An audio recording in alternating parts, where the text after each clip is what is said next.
How do you say tomato in Italian? Pomodoro. Pomodoro. That is going to be a cousin, an accompaniment, a little background to mozzarella balls. We're making fresh mozzarella balls. Yeah. I've asked you for all these years to teach me how to make fresh mozzarella balls, and it's finally going to happen. We're going to do it today. And that's coming up on Culinary Nunnsense.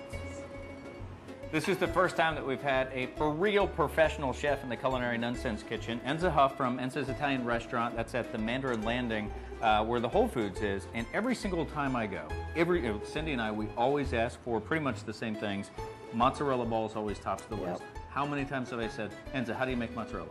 Every time. And then finally she says, okay, I'll teach you. And she's going to teach all of us here how to make it. So take us through the steps, how you make quite possibly the best mozzarella, period, in Jacksonville. All right, so this is the mozzarella curd. You just cut it up in pieces. So right now, could we eat that as mozzarella? Oh, God, yes. It's delicious. That's my favorite way, actually. All right. Before it's finished. It's delicious. It's yummy. It's good, but it doesn't taste like when you finish it. No, because flavor in the water, salt.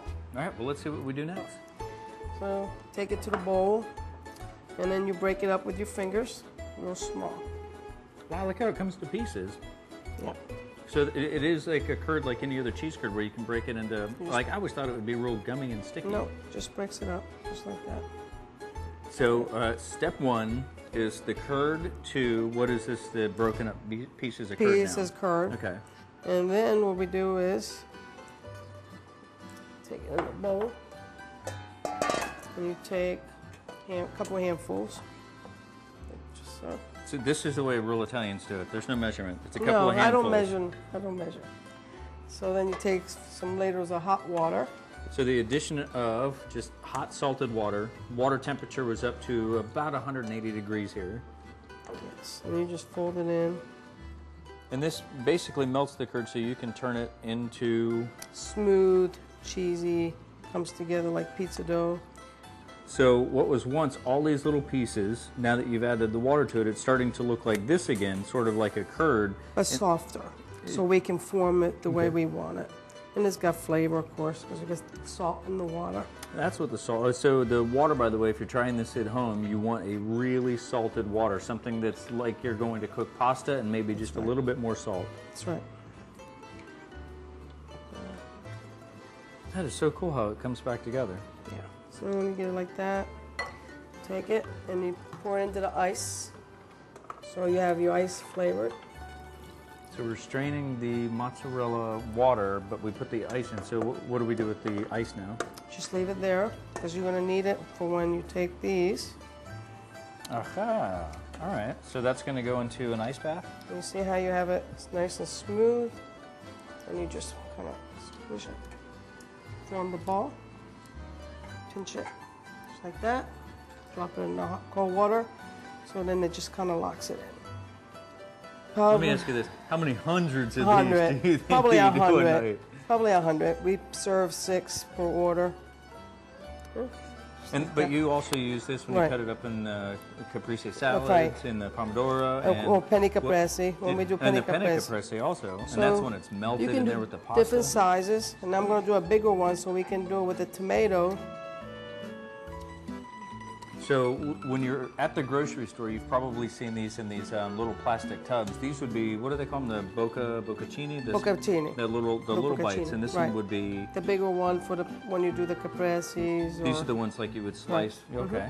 That's awesome. And that's your finished product. And you can do some more. You want to try some? No, I saw how hot that water was. That's why you're wearing gloves. We put the other mozzarella in this water that we have here. Do we strain that water out? Do we get rid of it? What do you do with the water? Let it sit with the ice for a little bit so it gets chilled. And then you take the ice cubes out, but you keep the brine. That's how you save it. So you keep the water? Yes. Ah, all right. So it's like when you buy it in the grocery store in those little tubs. That's what it is. Looks like you got it. So that is cool. Look at that. That's it. And so that goes in the ice. That's it. All right, so there are a lot of things that we can do. I probably should go the other way. There are a lot of things that we can do with these mozzarella balls. What's your some Penny caprese, chicken caprese we make with it. Melt the cheese on top. a little bit. So I think we need to put a couple of those together just so everybody can see the finished product. Yeah. And these are already, there's no aging that's involved here. It's No, not like no, cheddar. no. As soon as it's chilled, it's ready to go. As soon as it's cold. Well, let's make one more and let's put together a couple nice little side dishes. Okay. Who knew that with a little bit of manipulation and some know-how, of course, you could turn this. This is what we made just a little bit ago. We make the mozzarella balls, and then, of course, we took a little bit of extra time, and you turned it into all of the great things. The appetizer, which are the fried mozzarella, and then, of course, my favorite, the caprese salad. Fresh basil, tomato, a little balsamic, and just a big, big load of deliciousness. Well, thank you so much for coming to the kitchen. You're welcome. Here's what we'll do. Before we toast with wine, we'll toast with a couple of mozzarella balls. And I'll say this, when it comes to fresh, made mozzarella balls, if you go in to get them at Enza's, you too will be saying, there is none better. Yummy.